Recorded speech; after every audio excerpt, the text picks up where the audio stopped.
Hi, in this video, we're going to take a look at how you can enable or disable Face Unlock with Quiet Open Eyes for added security on the Samsung Galaxy S21 series.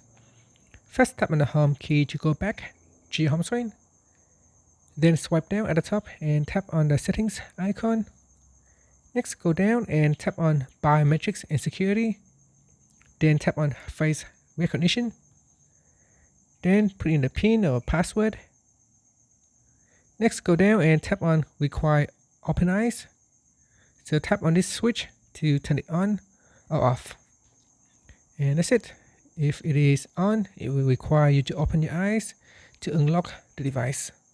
And it is for added security, only recognize your face when your eyes are opened. And that's it. Finally, tap on the Home key to go back to your home screen. Thank you for watching this video. Please subscribe to my channel for more videos.